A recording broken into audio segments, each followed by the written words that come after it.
Bonjour, c'est Jules Lavie pour Code Source, le podcast d'actualité du Parisien.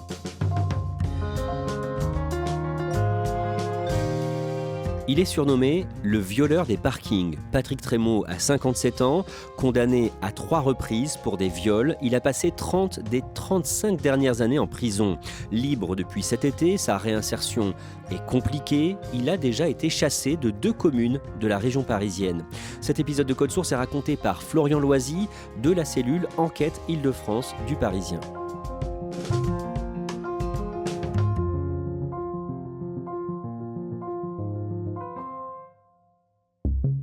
Le 17 juin, Florian Loisy, à une 60aine de kilomètres à l'est de Paris, dans une rue de Coulommiers, les riverains assistent à une scène étrange.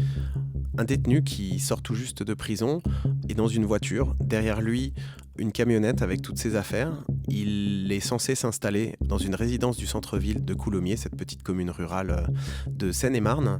Mais face à lui, devant la porte de la résidence, il trouve la maire ainsi que 7 de ses adjoints, tous avec leur écharpe d'élu. Pendant de nombreuses heures, le prisonnier fait face à cette barrière d'élus qui a décidé de rester jusqu'à la fin de la journée pour lui interdire toute entrée dans cette résidence. Cet homme, à quoi est-ce qu'il ressemble ? Cet homme, qui autrefois était plutôt légèrement enveloppé et assez baraqué, costaud, est amaigri. Il vient de passer 20 ans en prison. Ses cheveux châtains ont viré au châtain blanc et il porte les nombreuses rides des années passées en prison. Pour bien comprendre cette affaire, Florian Loisy, il faut remonter au début des années 90. À Paris, la police est à la recherche d'un homme surnommé le violeur des parkings. Il y a une réelle psychose, notamment dans l'Est parisien, où les parkings de résidence, qui ne sont pas aussi surveillés que les parkings publics, ont été le théâtre d'une quinzaine de viols ou de tentatives de viols, à chaque fois par un homme armé d'un couteau. La police cherche cet homme depuis déjà 2 voire 3 ans. Ce mystérieux violeur en série a toujours le même mode opératoire. Il attend ses victimes dans la pénombre, un recoin d'un parking. Et lorsqu'il voit une femme seule, plutôt brune, plutôt belle, plutôt jeune, s'avancer pour récupérer sa voiture, il surgit, vient derrière elle, lui pointe le couteau sur la gorge, la ligote et la viole durant parfois de très très longues minutes en prenant soin d'enfiler un préservatif pour ne pas laisser de traces d'ADN. Et avant de partir, comme un trophée, il s'empare de ses bijoux et file. En mars 1995, les policiers arrêtent un homme, a priori pour un vol banal commis dans un parking. C'est ça, on se trouve exactement vraiment dans le périmètre habituel de ce violeur des parkings et un homme, Patrick Trémaud, est interpellé pour un vol d'autoradio. Les policiers lui posent à tout hasard la question en se disant qu'il fréquente peut-être les mêmes parkings et qu'il a peut-être vu quelque chose. S'il sait quelque chose à propos d'un viol, le dernier qui vient d'être commis dans un parking vraiment voisin. Et là, il passe aux aveux. Il annonce qu'effectivement, c'est bien lui qui a violé cette femme. Les policiers retrouvent d'ailleurs certains des bijoux de cette femme chez lui. Et petit à petit, ils remontent la piste et se rendent compte qu'il est l'auteur présumé, en tout cas à ce moment-là, puisqu'il n'est pas condamné, d'une quinzaine de viols.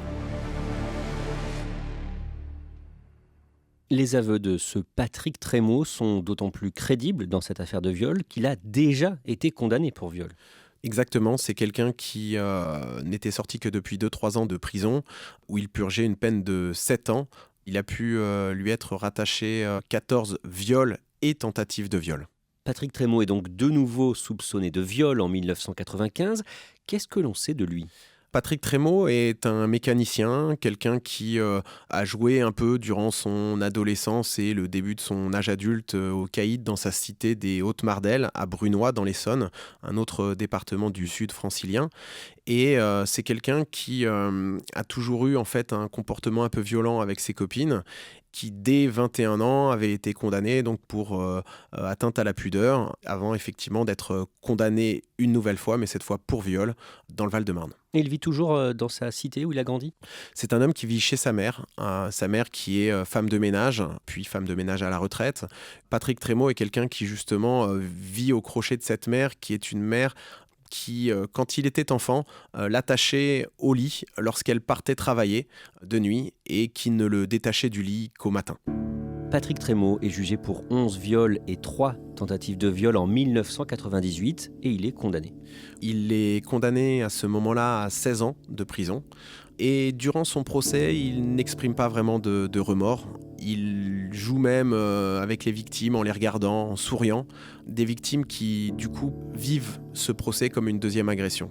Il sort de prison seulement 7 ans après sa condamnation, au mois de mai 2005. Pourquoi ? Il avait commencé sa peine de prison dès 1995 au moment de son interpellation, donc il n'a passé que 10 ans en prison sur les 16 prévus, parce qu'il bénéficie des remises de peine classiques d'un détenu et pour bon comportement. Et est-ce qu'il y a des conditions particulières ? Non, à ce moment-là, en fait, il n'y a pas de suivi. Et surtout, à cette époque-là, on n'anticipe pas les sorties en ayant justement une surveillance particulière ou quoi que ce soit, ni vis-à-vis des délinquants sexuels, ni vis-à-vis des récidivistes. À ce moment-là, ces anciennes victimes sont informées de sa sortie de prison ? À ce moment-là, les victimes sont effectivement informées. Pour certaines d'entre elles, notamment une, Marie-Ange, qui a très mal vécu à la fois le procès et qui est en phase de reconstruction, tout comme d'autres qui font partie d'associations d'aide aux victimes. C'est un coup de poignard, c'est une difficulté, c'est des tremblements, c'est des nuits entières sans sommeil, parce qu'elles ne savent pas s'il ne va pas revenir pour les punir d'avoir parlé et d'avoir témoigné contre lui. Le jeudi 22 septembre, 5 mois après sa sortie, Patrick Trémaud est interpellé. À nouveau, pour viol, il aurait fait 3 victimes en à peine 4 mois.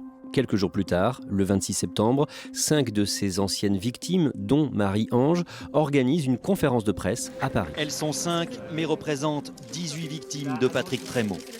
Violées il y a 10 ans, elles sont venues dire aujourd'hui tout leur dégoût. Leur bourreau a récidivé au printemps dernier. Un nouveau choc pour elles. Elles ont aligné 18 chaises avec un numéro de 1 à 18 pour symboliser le nombre de victimes qu'a fait Patrick Trémaud et le fait qu'il ait pu sortir sans bénéficier ni de suivi ni de surveillance. Elles se plaignent justement de ce manque de préparation pour la sortie des délinquants sexuels. Marie-Ange d'ailleurs nous dit qu'elle était persuadée qu'il récidiverait. Mais je le savais le jour du viol, qu'il y en aurait d'autres derrière moi. Pourquoi ? Par rapport à l'attitude de Trémaud. Parce que c'est quelqu'un qui viole toujours de la même façon, enfin il y a un rituel, donc c'est quelqu'un qui a fait les choses plusieurs fois. Cette affaire devient l'un des titres de l'actualité. Le ministre de l'Intérieur d'alors, Nicolas Sarkozy, propose une loi justement pour une peine minimale automatique en cas de récidive. On est en plein débat sur la refonte d'un système de suivi justement des délinquants sexuels avec justement le FIGES, donc ce fichier des personnes qui ont commis des délits sexuels. Et l'intérêt, ce serait d'avoir un tel suivi qu'on sache où ils vivent, s'ils changent de domicile, ils doivent le signaler, et ainsi de pouvoir mieux tracer un petit peu leur évolution. Tout ça, ça a été mis en place à la suite justement de cette récidive de Patrick Trémaud. À ce moment-là, le Parisien publie une enquête dans le quartier des Hautes-Mardelles à Brunoy dans l'Essonne où était revenu vivre Patrick Trémaud. Les voisins sont sous le choc et ils sont partagés sur lui. Oui, c'est quelqu'un qui est très connu dans ce quartier-là. C'est quelqu'un qui a eu à la fois une très mauvaise réputation de par ses condamnations et les violences qu'il a parfois commis sur quelques-unes de ses petites copines. Mais c'est quelqu'un qui est aussi très serviable, qui peut emmener le fils d'un voisin s'acheter une petite voiturette pour sa collection, ou conduire une autre voisine faire ses courses, ou réparer la voiture de tel autre habitant du coin qui a du mal à démarrer. Un nouveau procès de Patrick Trémaud est organisé en février 2009 pour les 3 nouveaux viols qu'il a commis. Patrick Trémaud, surnommé le violeur des parkings, est jugé pour la 3e fois. Condamné pour viol en 87, puis en 98, il récidive juste après sa libération, après 10 ans de prison, mais insuffisamment soigné, selon son avocat. Pendant l'audience, on en apprend un peu plus sur son parcours et notamment son enfance. Cette fois, il ne choisit pas le déni et l'ironie face à ses victimes. il décide de se livrer un peu plus et d'expliquer un petit peu son parcours. On apprend du coup qu'il serait donc issu d'un viol, que sa mère aurait été violée par son père biologique, qu'ensuite sa mère a fréquenté de nombreux hommes qui la battaient elle, mais battaient aussi Patrick Trémaud. On apprend également que durant son adolescence difficile, il a été placé en foyer et que dans ce foyer, il était régulièrement violé par d'autres pensionnaires qui le ligotaient. Est-ce qu'il a un mot pour ses victimes ? Il exprime des regrets, des remords, mais ça n'est pas des excuses ou un pardon véritablement envers chacune de ses victimes. Le 6 février, le verdict tombe. Il est cette fois condamné à 20 ans de prison. Il échappe à la perpétuité. C'est un verdict qui est donc supérieur au verdict précédent où il avait été condamné à 16 ans et ça doit l'emmener en théorie jusqu'à 2025.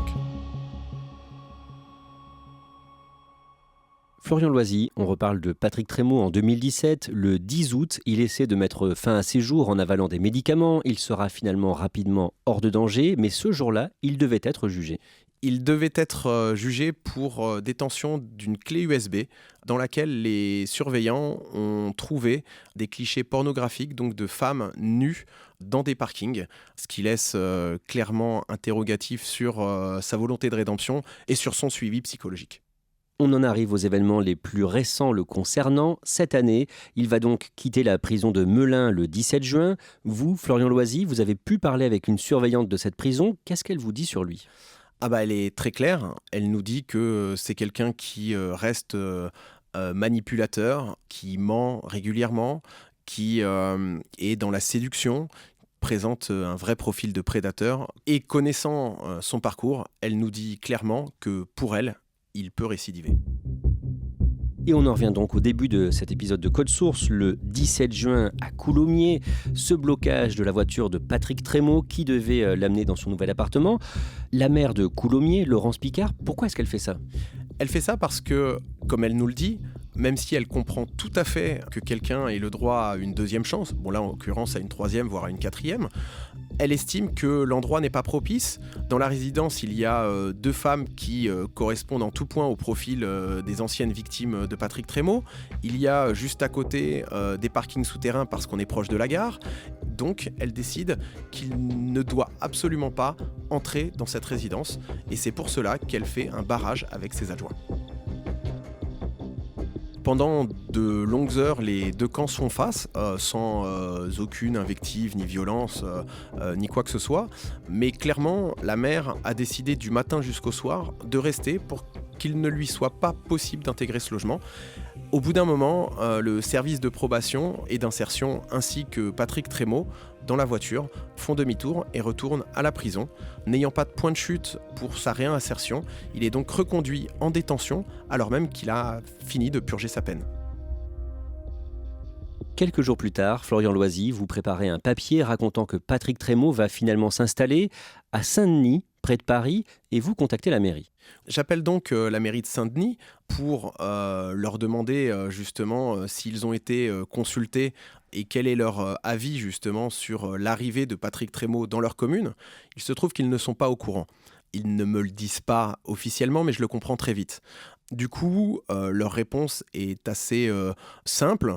Ils nous disent qu'effectivement, c'est quelqu'un qui a purgé sa peine et qui doit donc pouvoir s'installer où il le souhaite. Votre article sort début août, le 2, et quelques jours plus tard, le maire de Saint-Denis, le socialiste Mathieu Hanotin, vous fait une réponse bien différente. Là, il a eu entre-temps la confirmation que Patrick Trémaud est bien sur sa commune, comme on le lui avait dit. Pour lui, c'est un scandale, c'est considérer Saint-Denis comme une poubelle parce que des élus se sont opposés illégalement à la sortie de prison de Patrick Trémaud à Coulommiers. C'est lui qui se retrouve avec 7 hommes donc, qui a commis des viols dans des parkings souterrains à Paris. Saint-Denis est une commune limitrophe à Paris qui dispose, comme il le dit, de nombreux parkings souterrains. La police, selon lui, est en sous-effectif. Les contrôles ne sont pas possibles. Il y a déjà une délinquance au plus haut dans la commune.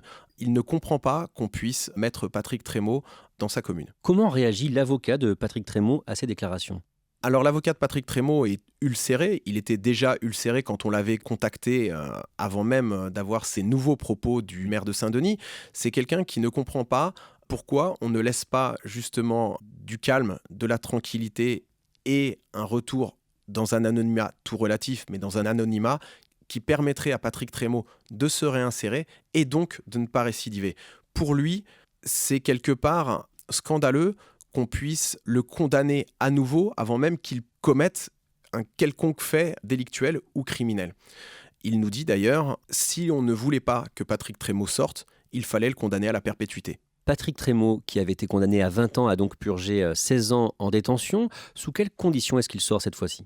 Alors justement, cette sortie est légèrement anticipée pour pouvoir avoir un suivi. C'est-à-dire qu'on lui pose un bracelet électronique qui le géolocalise en temps réel, H24.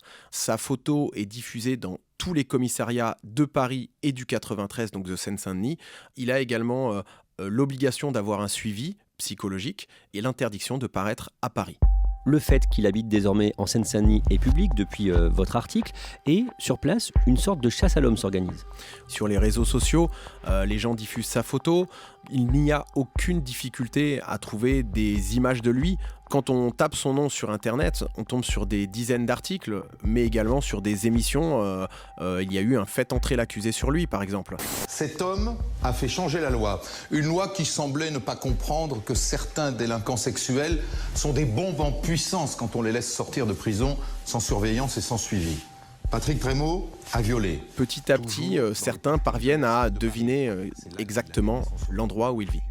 Et dans la nuit du samedi 7 août, Patrick Trémaux est victime d'une agression. Des personnes qui se font passer pour des policiers vont voir le gardien du lieu où il vit et lui disent qu'ils viennent d'être appelés par Patrick Trémaux. Le gardien les laisse donc passer. Il est 1h30 du matin et ces personnes donc forcent la porte d'entrée de l'appartement de Patrick Trémaux, le rouent de coups à l'intérieur de son logement. Patrick Trémaux saute par la fenêtre et s'enfuit dans la rue. Là, il est à nouveau rattrapé par ses agresseurs qui le frappent à nouveau. Il part donc aux urgences. Son pronostic vital n'est pas engagé, mais il souffre de multiples fractures. Florian Loisy, le dernier papier du Parisien sur Patrick Trémaux remonte au 9 août. Un article précisant que son état de santé s'est amélioré. Il était toujours à ce moment-là à l'hôpital. Il en est sorti à présent. Est-ce qu'on sait où il vit aujourd'hui ? Il vit en France, dans une commune. Le maire n'a pas été informé de son arrivée. Une association, la même que précédemment, a organisé justement son arrivée, son bail, et va essayer de mettre en place pour lui toutes les conditions nécessaires à sa réinsertion, donc essayer de lui trouver un travail, lui promettre un retour à la vie dans l'anonymat le plus total.